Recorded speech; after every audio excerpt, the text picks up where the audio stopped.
तुमचा शत्रू आत्महत्या करत असेल तर तुम्ही त्याचा खून पाडायला जाऊ नका. राहुल गांधींचं नेतृत्व काँग्रेससाठी हार्मफुल आहे, अपायकारक आहे. उद्धव ठाकरे यांच्यासाठी त्यांचा व्यक्तिगत अहंकार मोठा आहे. त्यामुळे शिवसेना बुडाली चालेल. समजा पवार साहेबांना नाही रिटायरमेंट घेतात, याच्या व्यतिरिक्त दुसरं काय करण्यासारखं आहे? तेव्हा राष्ट्रवादी काँग्रेसचा प्रॉब्लेम खुद्द शरद पवार आहे. शिवसेना कशी उभी राहिली त्याचा अभ्यास राज ठाकरेंनी करावा. आणि राहुल गांधींसारखा तुमचा जर टॉपमोस्ट नेता असेल तर तुम्हाला कमीत कमी 5 ते 10 अमित शहा शोधले पाहिजे. शरद पवारांना पितामह म्हणतात ना, ते चुकीचं आहे. ते पितामहाचे बाप आहेत. महाराष्ट्राचे मुख्यमंत्री देवेंद्रजी फडणवीस यांना तुम्ही नेमका काय सल्ला द्याल? तुमचं त्यांच्यावर खूप प्रेम आहे, तुम्ही त्यांचं खूप कौतुक करता. सप्रेम नमस्कार. विनंती विशेष द पोस्टमनमध्ये आपल्या सर्वांचं खूप खूप स्वागत आहे. मी तुमचा पोस्टमन अक्षय. आज तुमच्यासाठी घेऊन आलो आहे आपल्या सर्वांच्या लाडक्या भाऊ तोरसेकरांना. नेहमी भाऊंवरती ही टीका होते, खूप लोकांचा आक्षेप असतो भाऊंवरती की भाऊ हे भाजपचं खूप जास्त कौतुक करतात, भाजपची बाजू घेतात.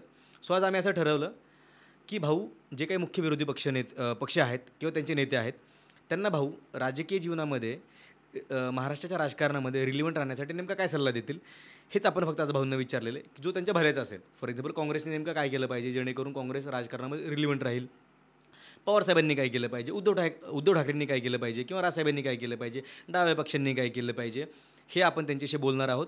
सो तुम्ही हा व्हिडिओ शेवटपर्यंत नक्की पहा आणि तुमच्या आवडत्या नेत्यासाठी जो काही सल्ला दिला भाऊंनी तो त्यांच्यापर्यंत नक्की पोचवा. आणि मी जो हा शर्ट घातलेला आहे तो घेतलेला आहे खादी वर्ल्ड, जनता खादी भांडार, लक्ष्मी रोड, पुणे इथून. तुम्हाला एखाद्याचे कपडे घ्यायचे असेल तर तुम्ही नक्कीच त्यांना व्हिजिट करू शकता. त्यांचा पत्ता मी डिस्क्रिप्शनमध्ये दिलेला आहे. तर जास्त वेळ न घालवता आपण चर्चेला सुरुवात करूया.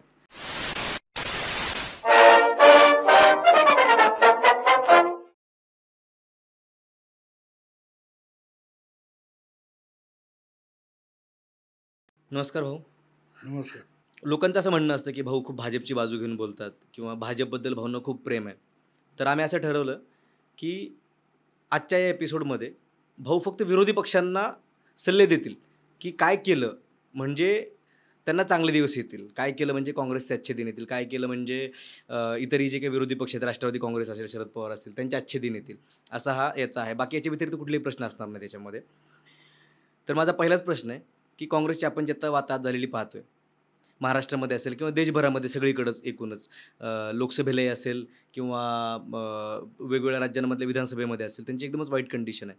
तर असं काय केलं काँग्रेसने, असं काय केलं म्हणजे काँग्रेसला अच्छे दिन येतील आणि पुढच्या निवडणुकीमध्ये किमान ते एखाद्या रिस्पेक्टेबल सीट्स तरी ते जिंकू शकतील? पहिली त्याच्यात एक गोष्ट असते की तुम्हाला वाटते, त्यांना वाटते. प्रश्न तो असतो ना, म्हणजे एखादा जो पेशंट असतो, आजारी माणूस असतो, त्याला बरं व्हावं असं वाटलं पाहिजे ना, तर तो डॉक्टरकडे जाईल. त्याला जमत नसेल, कोण 4 लोक घेऊन जातील, पण त्याला वाटलं पाहिजे ना मला बरं व्हायचं आहे. असं अज्युम करू की काँग्रेसला वाटतंय की त्यांना बरं व्हायचं नाही, आहे. ते मलाही वाटतं. मी अनेकदा सल्ले देत असतो. मी फक्त भाजपवाले माझा सल्ला ऐकतात. ओके. फरक लक्षात घे, मी भाजपची बाजू घेत नाही. हां. आता तुम्हाला आठवत असेल तर लोकसभा निवडणुकीत भाजपला दणका बसला. मी भाजपवर हल्ला करणारा व्हिडिओ केला होता ना,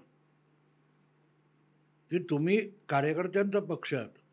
84 साली 2 खासदार असलेला पक्ष हा 282 पर्यंत 2014 गेला, 40 वर्षामध्ये किंवा 30 वर्षामध्ये. तर तो कार्यकर्त्यांनी नेला ना. तो ओपिनियन सर्वे करणारे किंवा आणखीन मार्केटिंग मॅनेजमेंट करणारे किंवा PR इव्हेंट कंपन्या. मॅनेजमेंट करणारे किंवा सोशल मीडिया मॅनेजमेंट करणारे, या लोकांनी तुम्हाला 282वर नेलं नाही. हार्डकोअर कष्टकऱ्यांनी, कष्ट करणारा कार्यकर्ता, म्हणजे ज्या पक्षाचा पाया हा कार्यकर्त्यांचा आहे, तो जेव्हा ते कॉन्ट्रॅक्टवर द्यायला लागला तिथे तुमचं हे सुरू होतं. तुम्हाला हे ठीक आहे बाबा, पोस्टर लावायचे की पूर्वीच्या काळात सभेसाठी आता स्टेज मोठं बांधतात त्याच्यासाठी, पण तरी ती तयारी करायला कार्यकर्ता लागतो. ते बाकीची कंपन्या तुम्हाला कोण मंडप डेकोरेटर्स असतील ते उभारून देतील, पण बाकी कार्यकर्त्यांवर तुम्हाला मतदारापर्यंत जायला कार्यकर्ता लागतो. त्या कार्यकर्त्याकडे तुम्ही पाठ फिरवलीत आणि साहजिकच काय होतं, जो येतो, जो तुमच्याकडे कॉन्ट्रॅक्ट घ्यायला येतो. आता उदाहरणार्थ आपण हायवे बांधतात, कुठे शाळा बांधतात किंवा तो ठेकेदार असतो. त्याला त्या शाळेत शिकवलं जाणार आहे की सिनेमा दाखवला जाणार आहे की आणखीन काय चांगलं काम होणार आहे, मर्डर होणार आहे, काही माहीत नाही. त्याला जे कर्तव्य नसतं. त्याला एक कॉन्ट्रॅक्ट मिळालं आहे, त्यातून त्याला प्रॉफिट मिळणार आहे, त्याचा तेवढ्यापुरता हे असतो. आणि मग तो त्यात तेवढं मन घालत नाही की ज्याने त्या वास्तूमागचा, त्या बांधकामामागचा हेतू यशस्वी होईल. ते काम कार्यकर्ता करतो. मी माझं उदाहरण तुम्हाला का देईन, की मी जेव्हा शाळेत होतो, तेव्हा आमच्या शाळेचा वरचा मजला चढवायचा, तर शाळेच्या विद्यार्थ्यांना आपण श्रमदान करायला लावलेलं होतं. आम्ही कितीही चिडलो तरी आमच्या शाळेवर दगड मारू शकणार नव्हतो. बरोबर. का तर त्या विटाच आम्ही लावल्यात, त्या खिडक्या आम्ही लावल्यात. बरोबर आहे. तर ती जी आत्मीयता असते ती नसेल तर मग आपोआप आणि त्यासाठी मी जेव्हा भाजपच्या पराभवानंतर सांगितलं की तुम्ही 10 वर्षापूर्वी का जिंकला ते 10 वर्षांनंतर विसरले. तुम्ही तुमची पाळंमुळं विसरले आणि तुम्ही इतके वेगवेगळ्या कंपन्या आणि त्या कॉन्ट्रॅक्टरवर डिपेंडंट झाले की ते सांगतील ते खरं आणि कार्यकर्ता तिथे राबतोय त्या कार्यकर्त्यावर तुमचा विश्वास नाही. ज्या कार्यकर्त्यावर मतदाराचा विश्वास आहे, त्यामुळे तुम्ही कार्यकर्त्याकडे पाठ फिरवली, मतदारांनी तुमच्याकडे पाठ फिरवली. कारण अल्टिमेटली त्या कार्यकर्त्याकडे मतदाराने पाठ फिरवली. तेव्हा गोड बॅक टू रूट्स, तुम्ही परत कार्यकर्त्याकडे जा, हे मी सांगितलं. आणि तुम्ही बघितलं लोकसभा ते विधानसभा केवढा फरक पडला. अर्थात फक्त भाऊचं ऐकलं आणि त्यांनी केलं असं नाही. बरोबर आहे. भाऊ जेव्हा भाजपचं कौतुक करतो तेव्हा भाऊ त्यांना कानपिचक्या पण देतो. दोन्ही गोष्ट सहन करणं आणि आत्मचिंतन करणं ही संयमी आणि सोशिक वृत्ती भाजपकडे आहे. तुम्ही माझे सगळे व्हिडिओ काढून बघा ना, अगदी आधीचे ब्लॉग काढून बघा, ब्लॉगमध्ये पण तुम्हाला तेच दिसेल. मी सगळ्या पक्षांना त्यांच्या चुका दाखवण्याचं काम करतो. तुमचं म्हणणं असं आहे की आता काल परवा पाकिस्तान हरला आणि तुम्ही भारताच्या टीमचं कौतुक का करता? आता त्याला मी काय करू सांगा ना. मुद्दा असा असतो की हरला तो हरला म्हणावं लागतं आणि तुम्ही का हरणार हे मी आधीपासून सांगतोय. त्याचं चुका तुम्ही दुरुस्त केल्यात तुम्ही जिंकू शकता. कोणी नाही सांगितलं. म्हणजे माझे व्हिडिओ काढून तुम्ही बघा. मी लोकसभेपूर्वी पण सांगितलं होतं, जर काँग्रेस किंवा ANDA हे भाजपला ज्या भाजपच्या कोर एरिया आहे, पश्चिम भारत, उत्तर भारत, मध्य भारत आणि काहीसा पूर्व भारत, या भागामध्ये कमीत कमी 50 जागा भाजपच्या हरवू शकतील काँग्रेसवाले. कारण तिथे खरी काँग्रेस, मध्य प्रदेश, राजस्थान, छत्तीसगड, गुजरात, महाराष्ट्र, कर्नाटक ही राज्य अशी आहेत की भाजप विरुद्ध काँग्रेसची थेट लढाई आहे. जर तिथल्या 50 जागा काँग्रेस भाजपला हरवू शकली तर भाजपचं बहुमत जाईल. माझा व्हिडिओ तुम्ही बघा ना. हे आता भाजपचं कौतुक आहे का? नाही आहे ना. तुम्हाला दिलेला सल्ला आहे. आता त्यांनी पाळला असेल न पाळला असेल मला माहीत नाही, पण मी जे विश्लेषण केलं होतं की तुम्ही या जागी भाजपच्या 50 जागा कमी करा, बघा भाजप बहुमतापासून खाली येतो. 300 वरून ते 240वर आले. हे माझं ऐकून आले असं माझं अजिबात म्हणणं नाही, पण मी जे ॲनालिसिस दिलं होतं ते भाजपचं गुणगान करणारं नव्हतं. सल्ला कोणाला दिला होता? ह्यांना दिला होता. त्यांनी ते ऐकून केलं का माहीत नाही मला, पण त्यानुसार झालं की नाही. व बाकीच्या वेळेला मी म्हणतो की बाबा तुम्ही खाते ते शेण आहे, श्रीखंड म्हणून खाऊ नका. नाही नाही, तू कोण सांगणार? तू कोण? आम्ही खातोय ते शेण नाही, हे श्रीखंड आहे. कारण श्रीखंड पण गाईपासून मिळणारा पदार्थ आहे, शेण हा सुद्धा गाईपासून मिळणारा पदार्थ आहे. त्यामुळे शेण म्हणजे श्रीखंड आहे असे दावे करून तुम्ही भाऊला मोदी भक्त ठरवणार असेल तर ठरवा, नुकसान माझं दोन्हीकडून नाही आहे. तेव्हा ही भूमिका चुकीची आहे. जी आता आणखीन एक तुम्हाला उदाहरण सांगतो. मी प्रतिपक्ष सुरू केल्यानंतर 3 एप्रिल 2020 करोना काळ होता.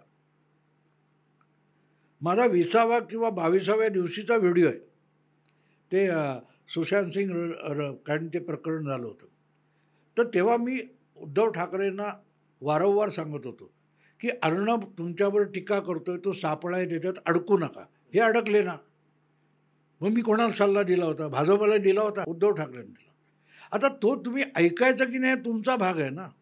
एका वर्गामध्ये 10 शिक्षक, आपल्या 10 विद्यार्थ्यांना एकच शिक्षक शिकवत असतो. एक पहिला येतो, 2 नापास होतात.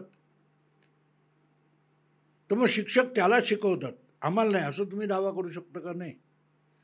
तुमची शिकण्याची तयारी पाहिजे. जसं तुम्हाला सल्ले देणारे, तुम्हाला धोका दाखवणारे 10 लोकं असतात. आपण रस्त्यावरून जात असतो, हायवेवरून जात असतो, घाटातून जात असतो. घाटात वेडी-वाकडी वळणे, अपघात क्षेत्र, वेग कमी करा, हे बोर्ड दिसताना हा कोण सांगणार आम्हाला? दिली धडक त्याला. जा खाली दरीत पडलात मेलात. म्हणजे हा भाजपचा हा मोदीचा खांब होता. असं म्हणून तुमचा जीव वाचणार आहे का? नाही. तर सल्ले मी मी टीका करताना माझी भूमिका साफ असते. माझी स्वतःची वैचारिक कुठलीही भूमिका नाही की तुम्ही ती स्वीकारा, हा माझा आग्रह आहे. बिलकुल नाही. तुमचा विचार, तुमची भूमिका, तुमचा पक्ष, ज्यासाठी तुम्ही तो पक्ष चालवता, तर तो पक्ष चालवताना त्या भूमिकेला, त्या विचाराला इजा झाली, तर अल्टिमेटली तुमच्या पक्षाच्या भवितव्याला इजा होईल, हा माझ्या टीकेचा सूर असतो. राहुल गांधींचं नेतृत्व काँग्रेससाठी हार्मफुल आहे, अपायकारक आहे, ही गेली 10 वर्ष मी सांगतोय. पण माझं ऐकतोय कोण? नाही नाही, करोना व्हायरस हा शरीराला फार उपयोगी असतो, हा तुमचा दावा आहे, तर घ्या करोना लावून. मी सांगतोय की बाबा तोंडाला मास्क लाव. बरोबर आहे, राहुल गांधी तुझ्या जवळ येतोय. याने ऐकलं का माझं? नाही. मग पुढचा परिणाम तुमच्यासाठी आहेत, तुमचे आहेत, त्याला मी काय करू शकतो? तर आता काँग्रेसने नेतृत्व बदल करणं गरजेचं आहे की भूमिकेत पण बदल केला पाहिजे? नाही नाही, काँग्रेसने पहिलं ठरवलं पाहिजे की आपल्याला मरायचं की जगायचं. आता एक तुम्हाला 2019चे लोकसभा निकाल लागले. त्याच्यानंतर देशातले फार मोठे सेक्युलर विचारवंत आहेत, योगेंद्र यादव, त्यांनी सांगितलं काँग्रेस मस्ट डाय, काँग्रेस मेली पाहिजे. हे त्यांचा व्हिडिओ मिळेल तुम्हाला. आता तेच योगेंद्र यादव जे 2019मध्ये काँग्रेस एकदाची मरू दे म्हणून हात पाय आपटून शिव्याशाप देत होते, ते राहुल गांधीच्या बाजूला उभं राहून पदयात्रा चालवत होते. आता तुम्ही कोणाला बरोबर घेतलं आहे? जो तुम्ही मरावेत अशा वरदान देतो, तेव्हा तुम्हाला शाप देण्याची गरज आहे का? भाऊ कावळा आहे, त्याच्या शापाने गाय मरत नाही. पण तुम्ही गाय असाल तर तुम्ही रोग बरोबर येऊन कशाला चालवत होता? ज्याला वाटतं की काँग्रेस मरावी. प्रॉब्लेम तिथे आहे, राहुल गांधींना कळत नाही आहे की आपलं भलं कोण सांगतोय. राहुल गांधी, आणि त्यामुळे मग कोणतरी आला, त्याची चटकदार वाक्य आवडली की राहुल गांधी ती वापरतात. त्या वाक्याचा अर्थ राहुल गांधींना माहीत नसतो, ऐकणाऱ्यांना माहीत नसतो, आणि काँग्रेसवाल्यांना कळूनसुद्धा माहिती आहे असं दाखवण्याची भीती वाटते. तेव्हा राहुल गांधी हा काँग्रेसचा प्रॉब्लेम आहे. पण हे म्हणतात Rahul Gandhi is a solution. आता काय करणार? फक्त राहुल गांधींना बदललं तर काँग्रेसला अच्छे दिन येतील का? नाही, राहुल गांधींना बदललं, तुम्ही तुमचा अमित शहा शोधा. मी तुम्हाला गंमत सांगतो की 2014मध्ये अमित शहाने मोदींना पंतप्रधान केलं, कारण UPमध्ये जास्तीत जास्त जागा जिंकणारा सरकार सत्तेत आणू शकतो. 80मध्ये 72 जागा सोपी गोष्ट नव्हती. जिथे आधीच्या 2009च्या निवडणुकीमध्ये भाजपच्या फक्त 9 काय 10 जागा होत्या. चौथ्या नंबरचा पक्ष नुसता 1 नंबरला आणला नाही, इतका प्रचंड 1 नंबरला आणला की त्याच्या 10% जागासुद्धा इतर पक्षांना उरल्या नाहीत. त्याच वेळेला एवढं मोठं यश अमित शहा तेव्हाही गृहमंत्री होऊ शकले असते ना? नाही, तो माणूस पक्षाध्यक्ष झाला आणि पक्ष देशाच्या कानाकोपऱ्यात असा वाढवला की आज गृहमंत्री झाल्यानंतर अमित शहा एकाच वेळेला सरकार पण आहेत आणि दुसरीकडे पक्ष संघटक सुद्धा आहेत. तुम्हाला शोधला पाहिजे तुमचा अमित शहा, जो संघटना करेल. आणि राहुल गांधींसारखा तुमचा जर टॉपमोस्ट नेता असेल तर तुम्हाला कमीत कमी 5 ते 10 अमित शहा शोधले पाहिजेत. कारण त्यातल्या 8-10 लोकांना राहुल गांधी मारूनच टाकणार आहे. कसा जिंकून दाखवतोस बघू. काँग्रेसची समस्या समजून घ्या. काँग्रेसच्या सर्वोच्च नेतृत्वाला काँग्रेस संपवायची, आणि देशातल्या विश्लेषक सेक्युलर विचारवंतांना वाटतं काँग्रेस जगली पाहिजे, कारण त्यांची दक्षिणा त्यांच्याकडून अवलंबून आहे ना, काँग्रेस यजमान आहे त्यांचं. आणि त्यामुळे मग काँग्रेसला स्वतःला जगवायचं की नाही हे आधी ठरवा, नाही तर आहे ते चालू नाही हळूहळू करत.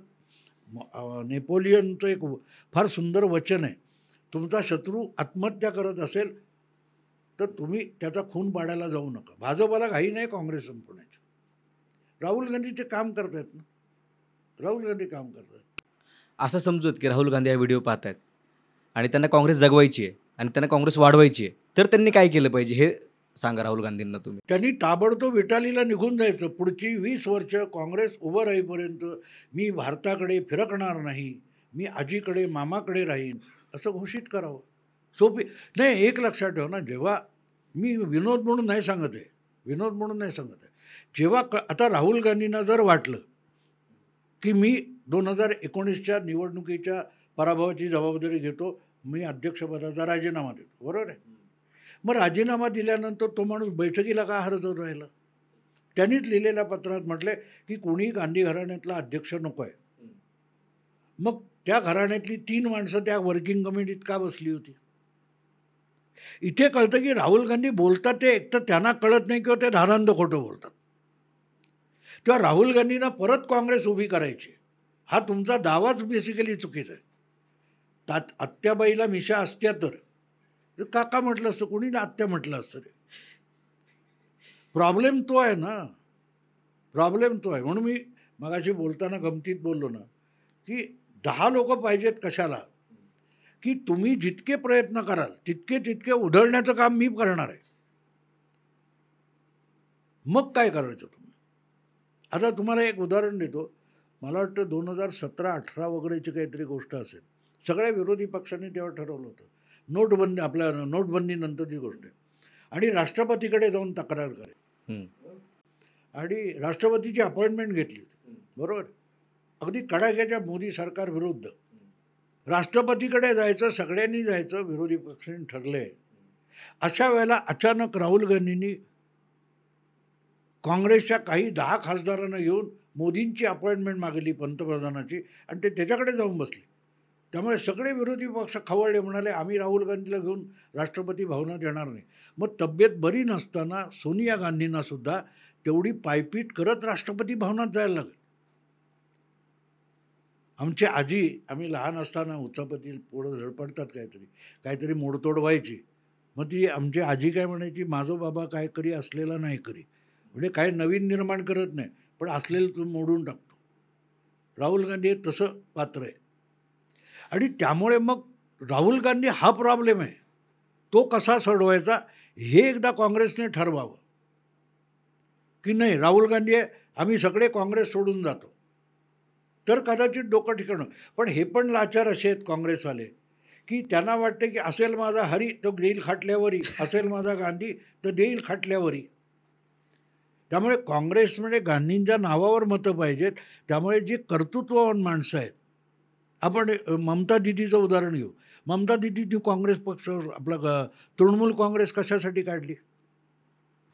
राजीव गांधींच्या बरोबर 84मध्ये ममता दिदी ह्या बंगालमधून पहिल्यांदा खासदार झाल्या, बरोबर आहे.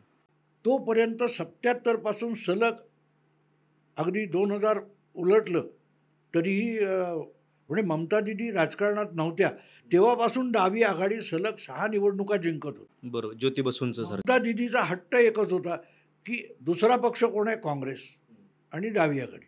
आपल्याला डाव्या आघाडीबरोबर लढलं पाहिजे, त्यांना हरवण्यासाठी निवडणूक लढली पाहिजे. आणि कोणी लढायला काँग्रेस हायकमांड लढू देत नाही ही त्यांची तक्रार होती. आणि म्हणून त्यांनी काँग्रेस सोडली. आणि तृणमूल म्हणजे काय? लोकांची तळागाळातली, रूट्स काँग्रेस. हो, म्हणजे तळागाळातले, बरोबर आहे.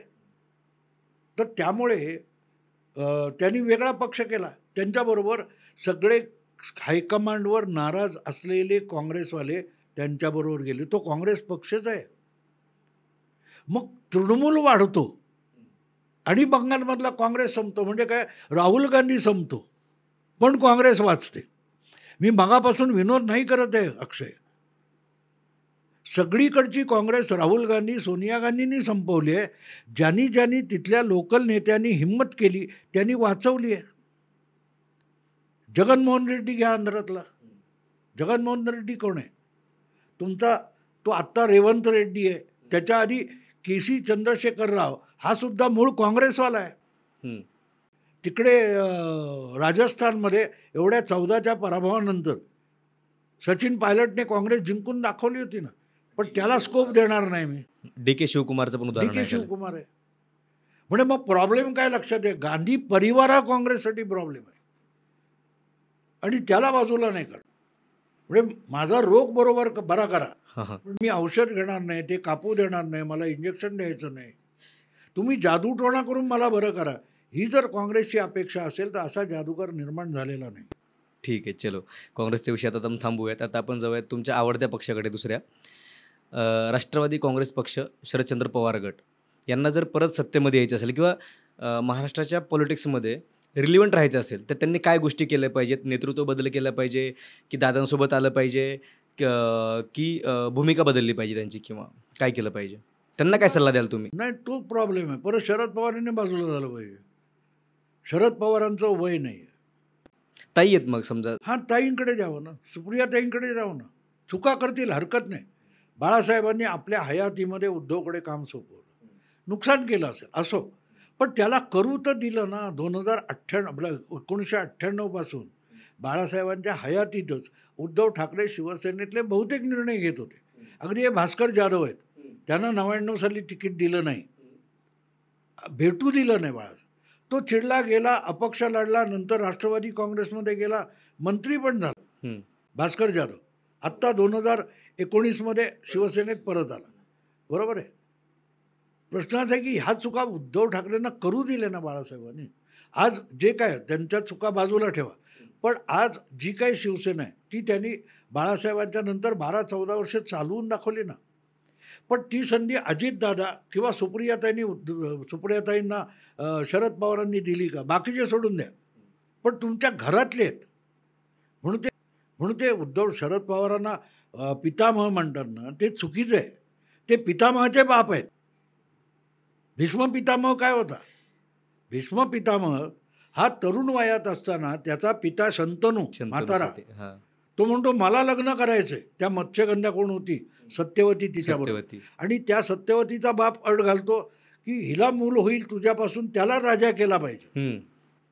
मग त्याला राजा करायचा तो काय त्याचं नाव विसरलो, भीष्म जो मूळ त्याचं. देवव्रत. हां, देवव्रत. तो देवव्रतला उद्या मूल झालं तर तो दावा करील. हो. म्हणून बाप त्याला आमरण ब्रह्मचारी राहीन ही शपथ घ्यायला लावतो. शरद पवारांची अजितदादाकडून वेगळी अपेक्षा काय सांगा ना मला.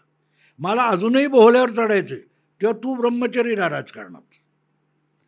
तेव्हा राष्ट्रवादी काँग्रेसचा प्रॉब्लेम खुद्द शरद पवार आहे. त्यांनी बाजूला बसावं, आशीर्वाद द्यावे, मार्गदर्शन करावं.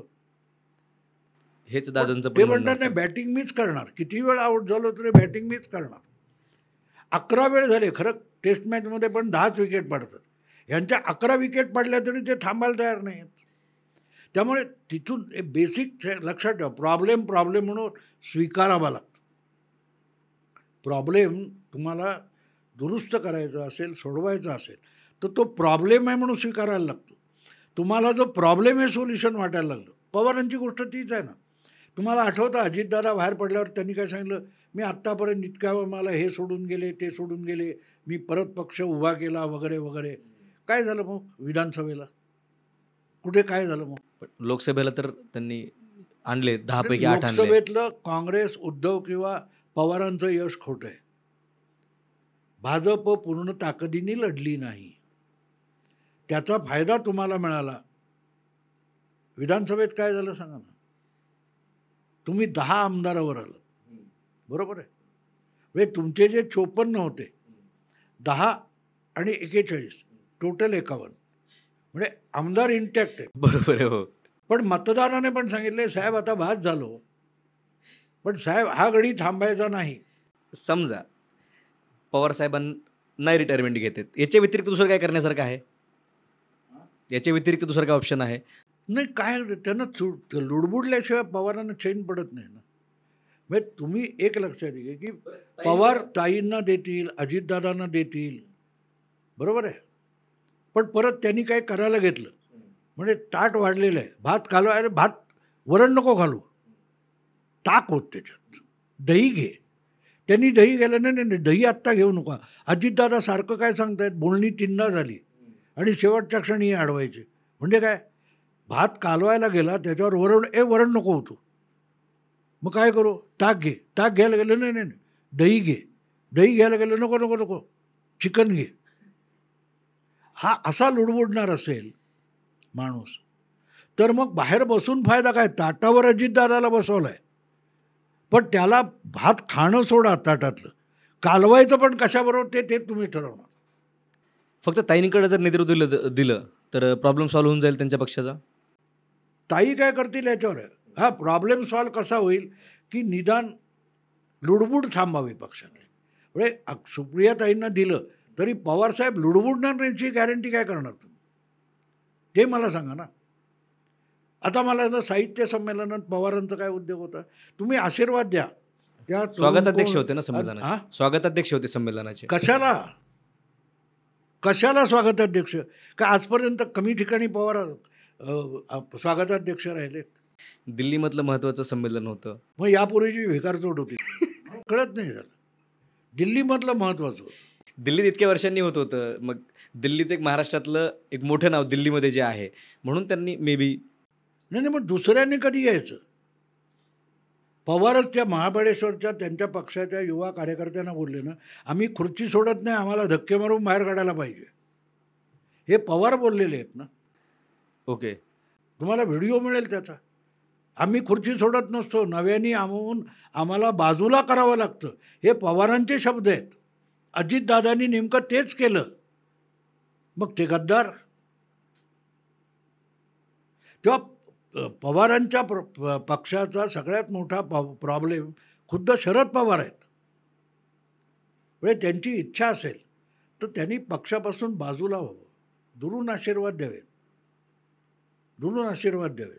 त्यांना आपल्या पक्षाचं भलं होताना बघायचं असेल त्यांनी बाजूला हवं. मग आणि त्यांनी काय तो 1 मे 2023ला तोच प्रयोग केला होता की मी आता राजीनामा देतो, मी बाजूला होतो, बरोबर आहे. आणि बाजूला होऊन काय केलं की आपण राहावं की नाही ठरवायला स्वतःच कमिटी नेमली. आता कार्यकर्त्यांचा आग्रह होता म्हणून ते. नाही, कार्यकर्त्यांचा आग्रह असतोच. ओके, कारण तिथे ताबडतोब टाळ्या वाजून निघा असं म्हणणाऱ्यांनी तिथे थांबू दिलं असतं का कोणी? ऑफकोर्स नाही. तुम्हाला तो सगळा समारंभ आठवतो. हो, तो प्रकाशन समारंभाची भाषणं चालू होती तेव्हा शेवटी ते संयोजक होते, त्यांना सांगायला लागलं की हे पक्षाचा कार्यक्रम नाही आहे, हे प्रकाशन समारंभ आहे. तो झाला पक्षाचा ना, मग तुम्हाला कळेल तो पक्षाचा झाला कारण शरद पवार तिथे होते. तेव्हा प्रॉब्लेम काय लक्षात घ्या, तुम्ही जोपर्यंत त्या आजाराचं डायग्नोसिस बरोबर करत नाही तोपर्यंत त्याच्यावरचे औषध आणि उपचार ठरवता येत नाही. नुसती त्याच्यावर मिटिंग घ्या. म्हणून मी सांगितलं ना की operation successful, patient is dead, ही त्यांची परिस्थिती आहे. ठीक आहे, आता आपण पुढच्या पक्षाकडे जाऊयात. शिवसेना उद्धव बाळासाहेब ठाकरे. त्यांनी येणाऱ्या काळामध्ये शिवसेना उद्धव बाळासाहेब ठाकरे या पक्षाला रिलेव्हंट ठेवण्यासाठी त्यांनी नेमके काय बदल केले पाहिजेत, किंवा तुम्ही त्यांना नेमका काय सल्ला द्याल की जेणेकरून उद्धव ठाकरे महाराष्ट्राच्या राजकारणात रिलेव्हंट राहतील? उद्धव ठाकरे रिलेव्हंट राहण्याची गरज नाही, किंवा त्यांचा पक्ष राहील. त्यांचा पक्ष, बरोबर आहे, त्यांचा पक्ष रिलेव्हंट राहण्यासाठी आपला पक्ष आपल्या पित्याने रिलेव्हंट कसा बनवला याचा अभ्यास करावा ना.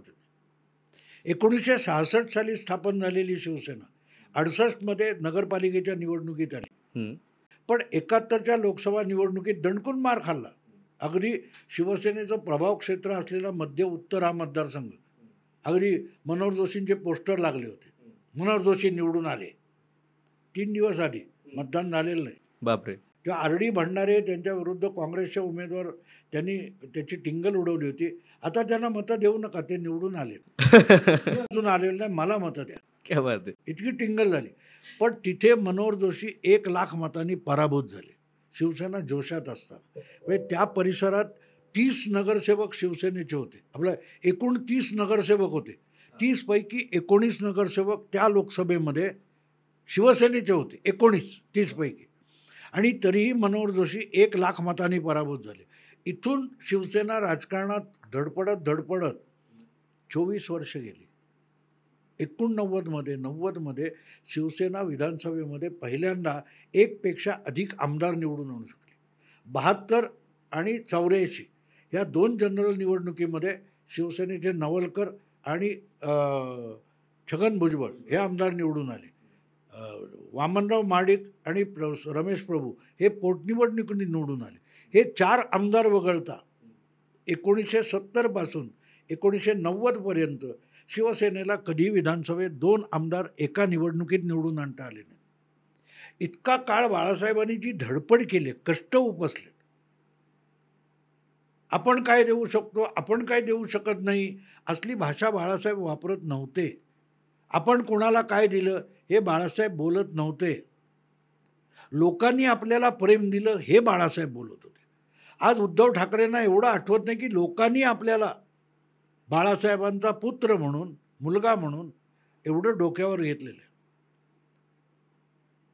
तो प्रेम करणारा मोठा आहे आणि म्हणून त्याच्याशी गद्दारी करायची नाही. तुम्ही विधानसभा निवडणुकीत काँग्रेस नको म्हणून, राष्ट्रवादी नको म्हणून तुम्हाला ज्या मतदारांनी मतं दिली होती त्याच्याशी तुम्ही गद्दारी केलीत. भाजप आणि तुमचा व्यवहार प्रायव्हेट होता, मतदाराशी त्याचा संबंध नव्हता. मतदाराची इच्छा, आणि हे बाळासाहेब थोरात आणि शरद पवार यांचं तुम्हाला यूट्यूबवर मिळेल. ते दोघेही त्याच्या निकालानंतर म्हणाले आम्हाला मतदारांनी विरोधी पक्षात बसायचा कौल दिलेला आहे. बरोबर आहे. हो हो. मतदारांनी कौल काय दिला होता, हे 2 पक्ष विरोधी पक्षात बसले पाहिजे. त्या मतदाराच्या मताला पायदळी तुडवून त्याच 2 पक्षांना सत्तेत आणून कोणी बसवलं? उद्धव ठाकरे. म्हणजे मतदाराशी गद्दारी कोणी केली? उद्धव ठाकरेंनी. हे बाळासाहेबांनी कधीही केलं नाही. 1999 जेव्हा निवडणुकीचे निकाल आले आणि भाजप किंवा प्रमोद महाजन वगैरे आग्रह धरत होते की आपण शरद पवारांच्या राष्ट्रवादीची पहिली निवडणूक राष्ट्रवादी आपण बरोबर घेऊ, बाळासाहेब म्हणाले नाही घेणार. मी त्यांच्या विरुद्ध निवडणूक लढवली आहे, मी त्यांच्याबरोबर सत्तेत बसणार नाही, ही बाळासाहेबांची भूमिका होती. भाजपचा आग्रह होता की राष्ट्रवादीला सोबत घेऊन 3 पक्षांचं सरकार बनवू, काँग्रेसला विरोधात बसू दे. बाळासाहेब म्हणाले नाही चालणार. आणि यामुळे सरकार बनवायला विलंब झाला.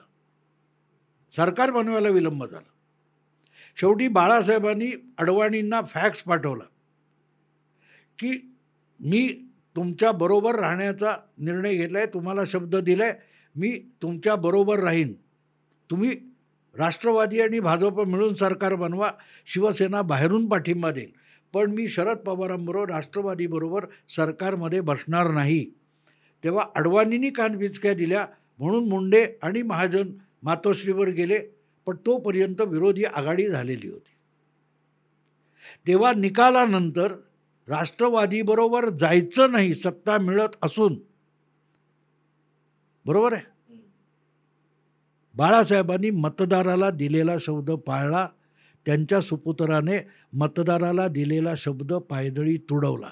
तेव्हा गद्दार कशाला म्हणतात हे तुम्ही ठरवा आणि मग तुम्हाला कळेल की शिवसेनेची आज जी वाताहत झालेली आपण बघतो,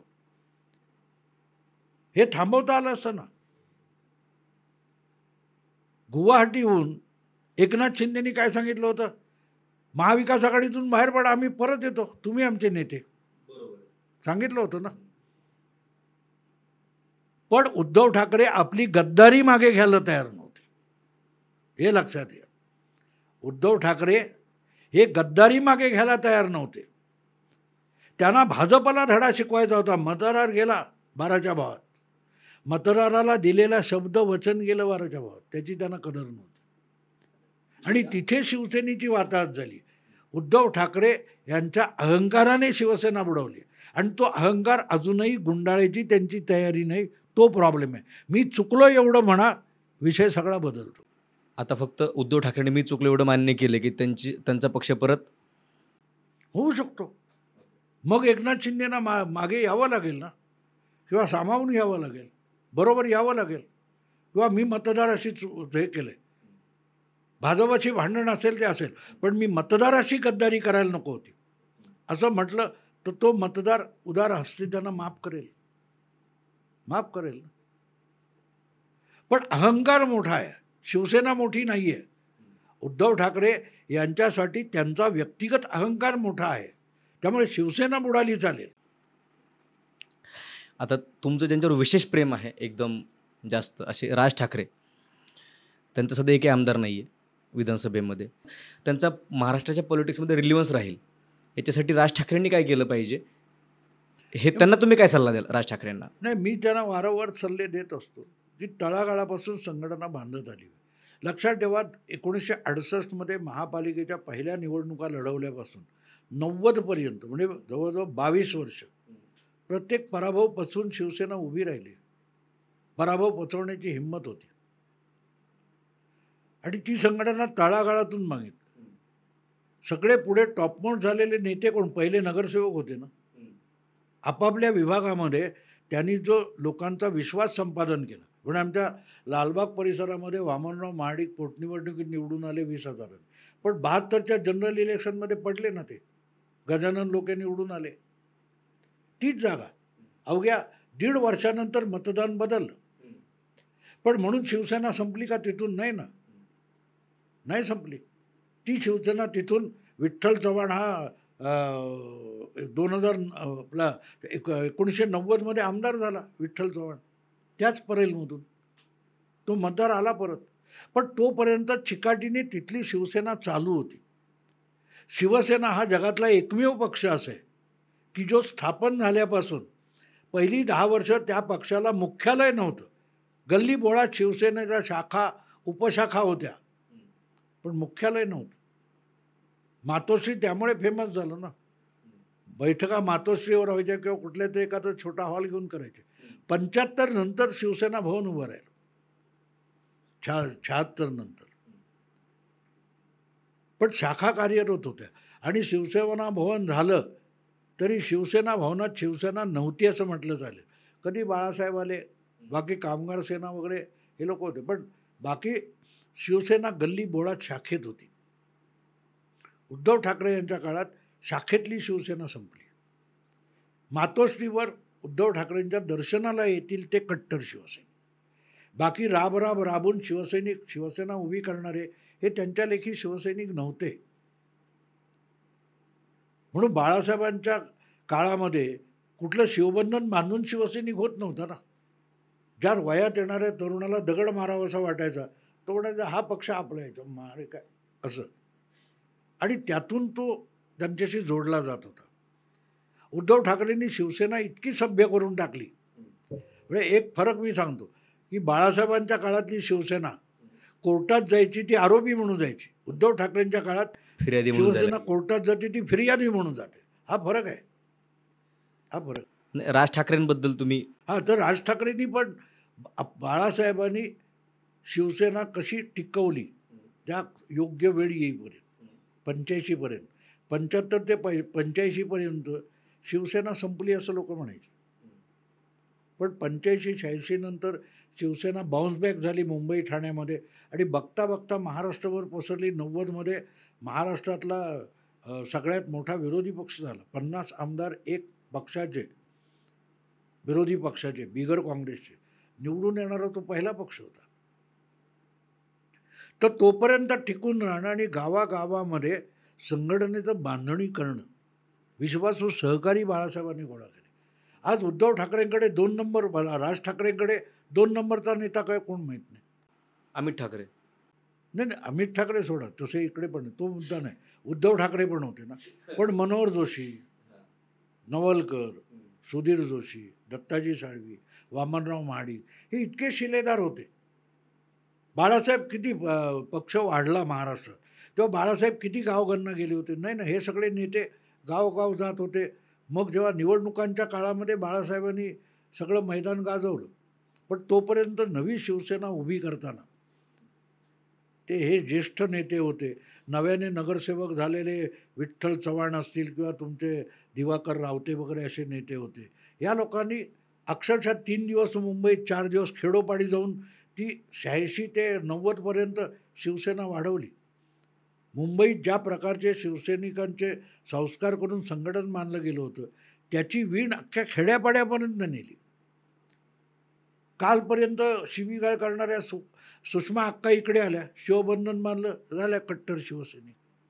त्या आता दिवाकर रावतेला पण शिकवतील शिवसेना म्हणजे काय. उद्धव ठाकरेंच्या काळात असं कोणीही येऊन उपटसुंब हातात काय म्हणतात ते शिवबंधन बांधून शिवसैनिक झाला ना, त्यातून शिवसैनिक कट्टर होत नाही. दिवाकर रावतेसारखा माणूस ज्याने अख्खा मराठवाडा 5-7 वर्षात बांधून काढला, पुढल्या काळात अख्खा विदर्भ शिवसेनेसाठी बांधून काढला. कधी उद्धव ठाकरेंना दिवाकर रावतेची महत्ता कळली का? तिथे शिवसेनेचा ऱ्हास झाला. कारण तो तिथे संघटना बांधत बसला तो मातोश्रीवर तुम्हाला तुमचं दर्शन घ्यायला येत नाही ना, आणि माझं दर्शन घ्यायला आलं नाही. नेमकी तीच गोष्ट मला असं वाटतं की राज ठाकरेंनी लक्षात घेतली. बाळासाहेबांना शरद पवार 86 मध्ये विरोधी पक्षाचं राजकारण सोडून काँग्रेसमध्ये गेले, तेव्हा जी पोकळी निर्माण झाली, त्या पोकळीला पॅन महाराष्ट्र समर्थपणे नेतृत्व देणं हे फक्त बाळासाहेबांना शक्य होतं. आणि मग त्या व्हॅक्यूममध्ये बाळासाहेब गेले आणि पॅन महाराष्ट्र नेता झाले. राज ठाकरेकडे ते पोटेन्शियल आहे, पण त्यांच्याकडे ते सवंगडी नाहीत जे बाळासाहेबांकडे होते. ते कितीही पराभवानंतर पराभव पचवून बाळासाहेबांबरोबर राहिले. भुजबळ पण गेलेत, पण कधी गेले? 90च्या निवडणुकीनंतर 91 मध्ये. 2दा महापौर राहिलेला माणूस आहे, 3दा नगरसेवक झालेला माणूस आहे. पराभव पचवून सुद्धा आपल्या नेत्याबरोबर राहणं, ती क्षमता तुम्ही देवेंद्र फडणवीस बघा की सत्तेत असून उद्धव ठाकरेंना 56 आमदार सांभाळता आले नाही, पण सत्तेत नसताना देवेंद्र फडणवीस 105 आमदारातला एकही आमदार फुटून दिला नाही. त्यांनी नेतृत्वाची कसोटी तिथे लागते. कारण एकटे देवेंद्र फडणवीस नव्हते, त्यांच्याबरोबर बरेच लोक होते. मग आशिष शेलार असेल, तुमचा रवींद्र चव्हाण असेल, बावनकुळे असेल, चंद्रकांत दादा, ही अशी इतर त्यांच्याबरोबरची सवंगडी. राज ठाकरेंबरोबर अशी किती सवंगडी आहेत की जे एक हाती जाऊन ती लढाई लढतील. राज ठाकरेंनी याची गरज नाही, आम्ही करतो. म्हणजे एखादा तो अविनाश जाधव आहे किंवा तो राजू पाटील आहे, अशी काही मंडळी, बाळा नांदगावकर आहे, तर असे निदान डझनभर तरी उभे करावे लागतील की ज्यांनी अख्खा महाराष्ट्र पिंजून काढायचा. आणि जिथे जिथे पोषक परिस्थिती झाली तिथे राज ठाकरे मैदान गाजवायला जातील.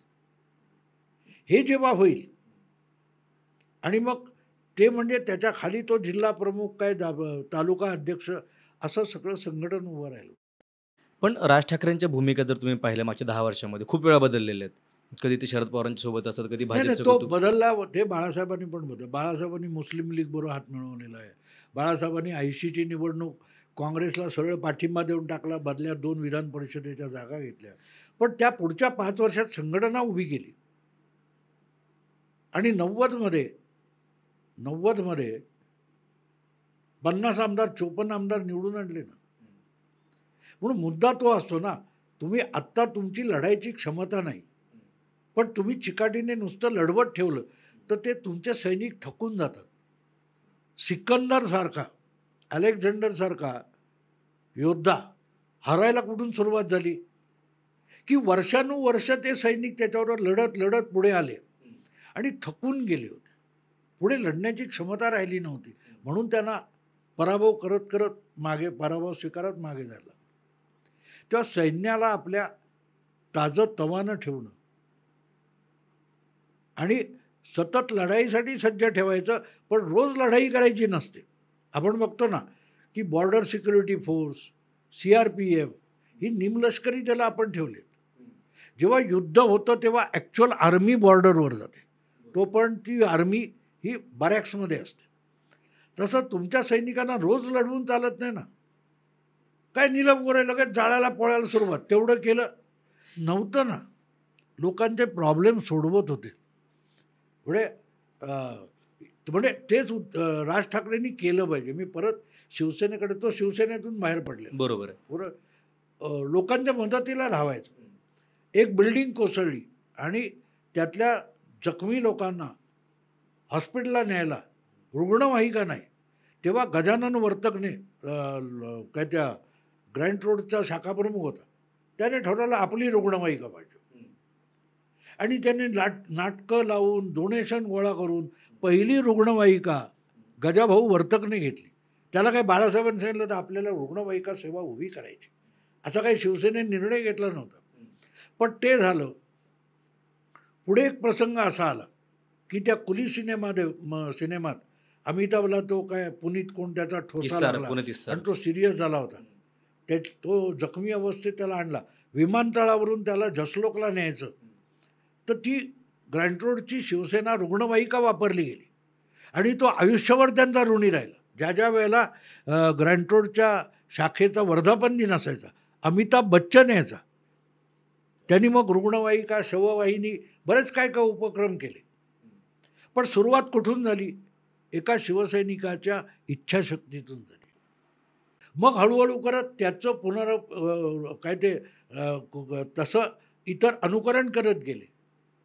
आणि एक काळ असा होता की मी मार्मिकचा संपादक असताना मला आठवतं, सुभाष देसाई म्हणाले की गिनीज बुककडून आपल्याकडे इन्क्वायरी येईल, जगात सर्वाधिक रुग्णवाहिका असलेली एक संघटना म्हणून त्यांनी गिनीज बुकवाल्यांनी काहीतरी नोंद केली होती शिवसेनेची. आणि त्या शिवसेनेला सत्तेत नव्हती शिवसेना, 4 आमदार नव्हते विधानसभेत, पण शिवसेनेकडे जगात सर्वाधिक रुग्णवाहिका असलेली ती संघटना होती. क्या बात आहे. आणि त्या शिवसेनेचा पक्षप्रमुख मुख्यमंत्री असताना करोना काळात सांगतो की ॲम्ब्युलन्स कमी पडत आहेत.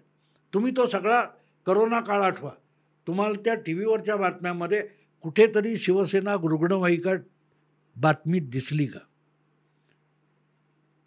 तेव्हा शिवसेना कशी उभी राहिली त्याचा अभ्यास राज ठाकरेंनी करावा, माघारीचाही करावा, आक्रमकतेचाही करावा, तर त्यांना पुनरुज्जीवित होता येईल, काय ते रिलेव्हंट राहता येईल. क्या बात आहे.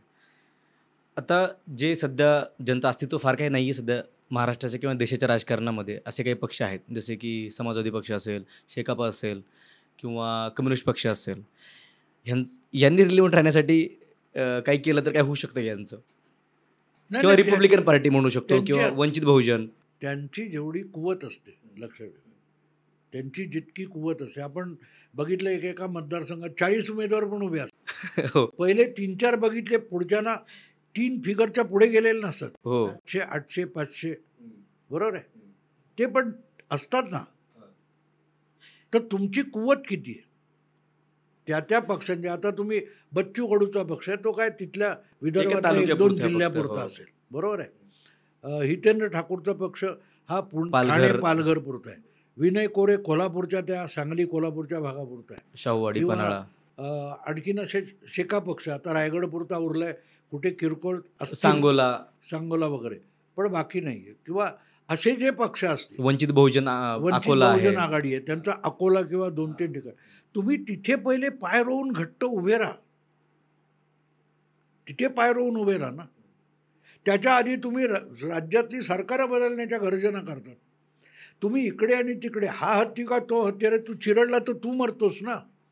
आज झालंय, तुम्ही बघितलं तर हे प्रादेशिक पक्ष जे संपले, हां छोटे छोटे, ते कुठे संपले मला सांगा ना. एक आमदार 95मध्ये का 90मध्ये हितेंद्र ठाकूर पहिल्यांदा आमदार झाला काँग्रेसचा म्हणून. नंतर ओरडाआरडा खूप झाला, माफिया वगैरे म्हणून त्यांनी स्वतंत्र लढवलं. त्यांनी एकट्याच्या बळावर 3-3 आमदार निवडून आणणारी बहुजन विकास आघाडी केली. हो त्यानंतर महाराष्ट्राच्या राजकारणामध्ये लुडबुडण्याची त्याला गरज नव्हती. तो 1, 2, 4, 5 जिल्ह्यामध्ये तरी प्रभाव निर्माण करणं, एक 20-25 आमदार निवडून येऊन राज ठाकरेंनी करणं वेगळे, आणि विनय कोरे किंवा बच्चू कडूने हे सरकार असं नाही, ते सरकार ते नाही, तुम्हाला काय गरज आहे? तू तुझ्या जिल्ह्यापुरता राहा. म्हणून त्यांच्या जिल्ह्यात, त्यांच्या प्रभाव क्षेत्रात ते पराभूत झाले. ह्याचं कारण आवाक्या पलीकडची झेप तुम्ही घेता. तर तुम्ही म्हणजे एक काळ असा होता की ज्याच्याकडे ब्लॅक मनीचे थोडेफार चांगले काही लाखात पैसे असेल तो पेपर काढायचा, आणि जास्त पैसे असतील तो पिक्चर काढायचा. ओके. तसे तुमचा जीव आहे तेवढं करा, तुमचा जीव आहे तेवढं करा, नाही तर मग तुम्ही दिवाळखोरीत जाता. ह्या गेल्या काही निवडणुका तुम्ही बघितलं, ते असे जे छोटे जिल्हा ह्याच्यापुरते पक्ष आहेत. आता उत्तर प्रदेश का बिहारमध्ये हे असे पक्ष भाजपबरोबर राहिले, ते येऊ शकत नाही. त्यांचे 2-2 खासदार, 1-1 5-5 आमदार आले, त्यांना राज्यात, केंद्रात 1-1 छोटी मंत्रिपदं मिळाली, बरोबर आहे. पण तो कुशवाहा नावाचा त्यांनी आगाऊपणा केला आणि तो संपला, बरोबर आहे. नंतर आला परत भाजपकडे. पण तुझा जीव किती आणि नितीश नितीश आणि तुम्ही तशी तुलना करू नका तुमची. आता आपण सत्तेतल्या नेत्यांकडे येऊयात. तुम्ही अजितदादांना काय सल्ला द्याल? ते ऑलरेडी सत्तेत आहेत, ऑलरेडी काम करत आहेत. सत्तेत आहेत, पण मला असं वाटतं, मी जेवढं बघतो त्यावर मला असं वाटतं की अजितदादा युतीमध्ये आल्यापासून हळूहळू करत त्यांनी आपली ताकद ओळखलेली आहे आणि आपल्या मर्यादेत राहून अजितदादा आज राजकारण करतात. म्हणजे ज्याला भवितव्य आहे असा तो नेता मला वाटतो. त्यामुळे आपली एवढी अवकात आहे, बरोबर आहे. या क्षणी काका आपल्याला काही देऊ शकत नाही आणि काका तोंडगशी पाडण्याची हमी देऊ शकतात. उलट यांच्याबरोबर राहिलो तर यांनी आपल्याला उपमुख्यमंत्रीपद दिलं. पुढच्या काळात लोकसभेला एवढा हे झाल्यानंतर सुद्धा मदत केली, जागा सोडल्या, निवडून आणायला मदत केली. हे तर दुसरा कोण करणार नाही ना. त्यामुळे मग इथे लॉयल राहिलो तर पुढची 10-15 वर्ष आपण राजकारणात रिलेव्हंट राहू आणि फार मोठी झेप घेण्याची आपली क्षमता पॉलिटिकली आणि पर्सनल नाही आहे, हे अजितदादांनी ओळखलेलं आहे. भविष्य आहे दादांना चांगलं. अर्थातच. आणि तेवढ्या मर्यादेत राहिलं तर भविष्य असतं ना. एकनाथ शिंदे सध्या बऱ्याचदा असं बातम्यात येते की ते सध्याच्या सरकारमध्ये नाराज आहेत. मधूनच ते साताऱ्याला दरेगावात निघून जातात, नाराज असतात वगैरे. सो त्यांना काय सल्ला द्याल तुम्ही? नाही, मला पहिली गोष्ट म्हणजे एकनाथ शिंदे नाराज आहे असं वाटत नाही. कारण एकनाथ शिंदे अत्यंत व्यवहारी राजकारणी आहेत. व्यवहारी. आता आपण बघू की उद्धव ठाकरेंच्या पक्षात ते होते, बरोबर आहे. त्या पक्षात उद्धव ठाकरेंनी त्यांना कर्तृत्व एवढं आहे, पण त्यांनी ठाण्याच्या बाहेर पडायचा स्कोप पण कधी दिला नाही. फार फार तर पालघर, मुंबईत तर येऊसुद्धा दिलं नाही, बरोबर आहे. अशा एकनाथ शिंदेने भाजपबरोबर जाण्याचं धाडस केलं. त्यांच्याबरोबर 40 आमदार आले तर त्यातले अर्धे अधिक आमदार देवेंद्रच्या शब्दावर आलेले आहेत फुटून, ज्यांची उद्धव ठाकरेंकडून घुसमट चालू होती. नुसतं आणलं नाही तर थेट मुख्यमंत्री केलं. आणि एका जिल्ह्यापुरता त्याच्या आयुष्यभर राबलेल्या पक्षाने एकनाथ शिंदेना एका जिल्ह्यापुरता नेता केला होता. त्याला पॅन महाराष्ट्र नेता भाजपने बनवलं, अमित शहाने बनवलं, देवेंद्रने बनवलं. तो नाराज आहे म्हणजे काय मला कळत नाही. मध्ये त्यांचं असं म्हणणं होतं की त्यांचा चेहरा घेऊन महायुतीने विधानसभेची निवडणूक लढवली होती. सो त्यांचं असं म्हणणं होतं की मुख्यमंत्री म्हणून त्यांना पुढे कंटिन्यू करायला हवं होतं, अशी त्यांची अपेक्षा होती. नाही नाही, अपेक्षा. आणि त्याच्यानंतर बरंच ते प्रकरण लांबलं. देवेंद्रजींचं नाव जे डिक्लेअर व्हायचं होतं ॲज अ सीएम कॅन्डिडेट म्हणून. अपेक्षा असते. तुम्ही गंमत अशी आहे की ज्या दिवशी राष्ट्रपती आपल्या भवनातून निघतात जायला नवे आले, हां, तेव्हा फार बागडत, चला सुटलो बाबा, असं नसतं ना. त्या पदाचे सगळे उपभोगलेली माणसं असतात. त्यांना तिथून बाहेर पडताना पावलं जड होतात ना. एकनाथ शिंदे पण माणूस आहे. अगदी तुम्ही एकनाथ शिंदे मुख्यमंत्री होतील हे ज्यावेळेला देवेंद्र फडणवीसांनी पत्र, तेव्हा देवेंद्र फडणवीसांचा चेहरा फार प्रफुल्लित होता असं होतं का? नाही ना. ते नाराज माझ्याकडे होते. 105 आहेत आणि मला त्याग करायला लागतोय, ही वेदना देवेंद्र फडणवीसच्या चेहऱ्यावर दिसत होती ना. मग ती एकनाथच्या चेहऱ्यावर का दिसतं कामा नये?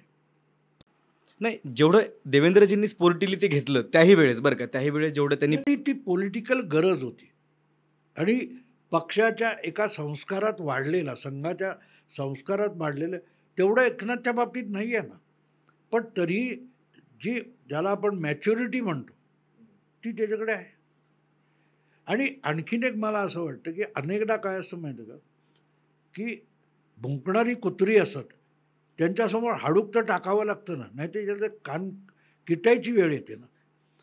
त्यामुळे काहीच नाही, सगळं स्मूथ कसं चाललं आहे, बरोबर आहे. तर पत्रकारांना सगळ्याला हाडूक टाकलं पाहिजे. म्हणून कशावरून एकनाथनी शेवटचे 2 तास आधीपर्यंत हे गोलमाल ठेवावं, हाच मुळात प्लॅन नव्हता, ह्याची काय गॅरंटी आहे? राजकारणात ह्या अनेक गोष्टी चालतात. तू लागल्यासारखं कर, मी मारल्यासारखं करतो. लोकांना सिनेमा किंवा आपण बघतो तेव्हा तो सगळं हे नसतं ना, पडद्यामागे ते सगळे एकमेकांचे मित्र असतात. पण आलेल्या प्रेक्षकाला खुश करायचं. तर एकदम शेवटचा प्रश्न, आणि महाराष्ट्राचे मुख्यमंत्री देवेंद्रजी फडणवीस यांना तुम्ही नेमका काय सल्ला द्याल? तुमचं त्यांच्यावर खूप प्रेम आहे, तुम्ही त्यांचं खूप कौतुक करता, तर तुम्ही त्यांना सल्ला काय द्याल नेमका? नाही, त्याच्याकडे देवेंद्र फडणवीसांकडे मी म्हणजे अगदी देवेंद्र फडणवीस मुख्यमंत्री पहिल्यांदा झाले, मी त्यांना खूप जोडलेलं आहे. माझ्या ब्लॉगवर तुम्हाला लेख सापडतील. म्हणजे देवेंद्रच्या विरुद्ध नाही, भाजपने केलेली ती चूक आहे असं माझं मत. 14 सालची जी युती मोडली. हा एक तरुण नेता आहे, होतकरू आहे. ह्याला तुम्ही अल्पमताचं सरकार आणि समोर शरद पवार विरोधी राजकारण करायला बसलेले, अशा वेळेला तुम्ही बळी दिला, हे माझं मत होतं. कारण अल्पमताचं सरकार चालवणं अवघड होतं आणि शिवसेनेला दुखवून मला आवडलं होतं. पण त्यांनी अतिशय शांतपणे घेऊन उद्धव ठाकरेंना सोबत घेऊन ते 5 वर्ष चालवून दाखवलं. त्यानंतर माझं मत बदललं आणि मी त्याच्यावर लेख पण लिहिला होता किस्त्रीमध्ये. जेव्हा देवेंद्र फडणवीसांचा काहीतरी वाढदिवस होता, त्यानिमित्ताने किस्त्रीमने विशेषांक केला होता. तर त्याच्यात मी लिहिलं की हा लंबी रेस का घोडा आहे, की आलेल्या परिस्थितीला सामोरं जाण्या इतका संयम आणि सोशिकता आहे. आणि त्या समारंभाच्या उद्घाटनाला मी होतो, भाषण करताना मी बोललो होतो की आजपर्यंत आम्ही बोलत होतो वासरात लंगडी गाय शहाणी, हे उलटं निघालं, हे लंगड्या गाईत वासरू शहाणं निघालं. आणि आपण बघतोय पवारांसारख्या एका दिग्गज माणसाला त्यांच्याच पद्धतीचा राजकारणात देवेंद्र फडणवीसांनी लुळून दाखवलेलं. क्षमता आहे आणि उतावळेपणा अजिबात नाही आहे. पक्ष शिस्तीत बसण्याची म्हणजे त्यांना जेव्हा उपमुख्यमंत्री व्हावं लागलं तेव्हा त्यांची द्विधा मनस्थिती होती. त्यांनी सांगितलं ना की त्यांच्या आईने सांगितलं की कदाचित शहा आणि मोदींची तुझ्यासाठी वेगळी योजना असेल. ते गपचूप मुख्यमंत्री व्हायला गेले. तर त्यांनी जो लवचिकपणा दाखवला तो एकनाथला शिकता आला पाहिजे. तर मग एकनाथ शिंदेना पण भवितव्य असतं. राजकारणामध्ये तुम्हाला नेपोलियनचं एक वाक्य आहे फार सुंदर. नेपोलियन हा जगातला सगळ्यात यशस्वी सेनापती मानला जातो, की कधी वाघाचं कातडं पांघरायचं आणि कधी बोकडाचं कातडं पांघरायचं हे मला कळतं, म्हणून मी लढाया जिंकतो. क्या बात. तर आजच्या काळात लढाई म्हणजे राजकारण नाही, हे झालं देवेंद्रजींचं कौतुक, परंतु सल्ला काय द्याल त्यांना? सल्ला काय नाही, ते व्यवस्थित चाललेलं आहे. मला वाटतं ते ज्या पद्धतीत 2 आपल्या जोडीदार घेऊन चाललेत हे सोपं नाही आहे, सोपं नाही आहे. कारण ते त्यांच्या पक्षाचे नाही आहेत. पण ते मॅनेज कसं करायचं, ते मॅनेज कसं करायचं याचा विचार करून ते चालवते. म्हणजे कसं असतं अनेकदा की मारायचं तर आहे पण दुखता पण कामा नाही, अशा पद्धतीत होतं, त्याला राजकारण म्हणतात. आणि उद्धव ठाकरेंचं उलटं होतं, लागलं नाही चालेल, दुखलं नाही चालेल, पण मारतोय दिसलं पाहिजे. त्यामुळे उद्धव ठाकरेंनी मारल्यासारखं दाखवलं, लागलं कोणालाच, आणि लोकांच्या मनात तो व्हिलन म्हणून येतो, उभा राहतो. देवेंद्र फडणवीसचं उलट आहे, मारलं जातं पण मारलं कधी हे कळतच. राजकारणात त्यांना भवितव्य आहे. मी काय सल्ला देणार, मी सल्ला देण्याची गरज नाही. तो अतिशय हुशार, चतुर. नाही, त्यांच्याबद्दल त्यांच्याच पक्षाच्या लोकांची अशी तक्रार असते की ते बाहेरच्यांना खूप व्यवस्थित सांभाळून घेतात. दादांना असेल, एकनाथ शिंदेंना असेल किंवा इतरही बाहेरच्या पक्षातून जी लोकं भाजपमध्ये आले त्यांना खूप चांगलं सांभाळून घेतात, परंतु स्वतःच्याच पक्षातल्या लोकांसोबत त्यांचं पटत नाही. नाही, हे असतं. तर गंमत अशी असते की नवीन लग्न होऊन आलेली बायको असते, तर मुलगा तिच्याकडे लक्ष देतो, ही आईची नणंदेची तक्रार असतेच ना. पण ती नवीन आली, तिला सांभाळून घेतलं पाहिजे असं. क्या बात आहे. आणि घर चालवायचं असं लक्षात ठेवा. घराचा प्रमुख असतो, एखाद्या संस्थेचा प्रमुख असतो, तेव्हा तो कोणाकडे काटकसर करायची तर कुठे घरातल्या लोकांच्यासाठी काटकसर केली जाते, पाहुण्यांसाठी काटकसर नाही करत. कारण पाहुणे तात्पुरते असतात. आता मग सत्ता गेल्यानंतर पाहुणे निघून जातील, मग परत फक्त संघर्ष करायला घरचे लोक काय? नाही, तसं असतंच ना.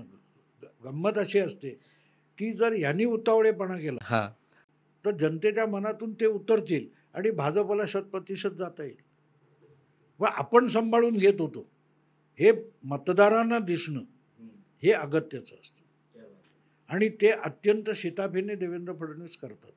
तर अशा होत्या भाऊंसोबत या विषयावरच्या गप्पा. होपफुली ज्या ज्या नेत्यांसाठी भाऊंनी हे सल्ले दिलेत ते नेते याचा नक्की विचार करतील आणि त्यांच्या राजकीय जीवनामध्ये हे सल्ले अंमलात आणतील आणि त्यांना भाऊ जसं म्हणतात तसं राजकारणामध्ये येणाऱ्या काळात हे रिलेव्हंट राहतील.